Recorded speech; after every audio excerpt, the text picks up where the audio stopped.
Hey guys, welcome back to another video.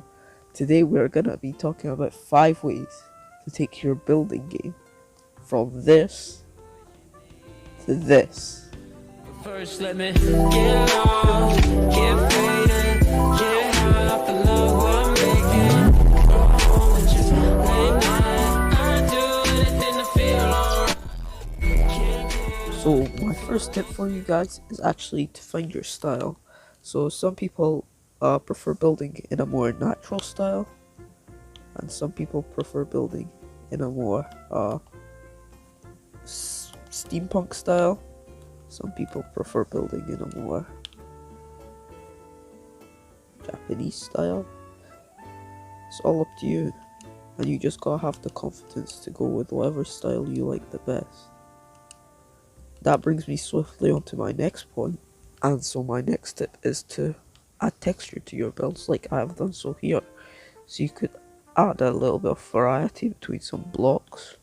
I've not fully finished, but you could add variety like I have with the granite and bricks. Add quartz and diorite, that also looks really nice. You could even just go stone and andesite, that looks really nice as well. And it depends on the type of build you're going for. So here, this is a more natural build, so stone, andesite, and cobblestone is all sorts of mixed together. Here is like a fancy hotel, so quartz and diorite, because quartz is like an expensive block. And here's just a old brick building, and when you're building with bricks, using granite looks really good. Okay, so this next tip directly links into the last one, and it's to use some depth in your builds. So for example, when you're building a house, you don't want to just build a flat wall like this and just have the wood embedded like this into the wall, because that's usually what a lot of people like to do, and it doesn't look too bad. But I personally think it looks better if you come off one of the corners of the build, and then you just put the wood down along the corner like that, and it just adds a bit of depth to the build, gives it more of a realistic shape and look, and it doesn't look so flat.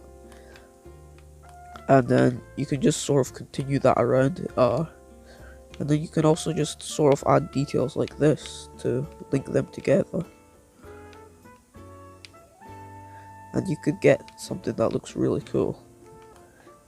And when doing windows, you can either use glass blocks one block behind, so like this, use a glass block like that, or you can just use glass panes to add a bit more depth, and it just makes everything look a little bit cooler. For this next tip, it's one that I've learned quite recently, but it's to sort of build a small version of the build that you want to build. So right here, as you can see, there's a little small version of this build right here, and in one of the earlier clips you probably saw it as well. And it's just something that helps make it a little bit easier, because instead of tearing down that whole thing after you've built it, you can tear down a smaller version, and it just means you have to waste less time going through a designing process. You can just make small versions of the ideas quicker. And yeah, I hope that one actually really helped you guys. This final tip is without a doubt the most important one, and it's probably one of my favorite ones, and it's just to have confidence in your own builds. It doesn't really matter what anyone else says. If you think it's nice, then you think it's nice. If someone doesn't think it's nice, then that's their opinion, and you've just got to go with your gut feeling, what you think would work better for your build, because it is your build after all. You can't ask other people for advice, and that's okay. But if you're building, then you're the one in control, and you can choose what to do for your build and what not to do for your build. And hope you enjoyed this video. If you did, make sure to leave a like, comment, subscribe, all that normal stuff, and I'll see you in the next one.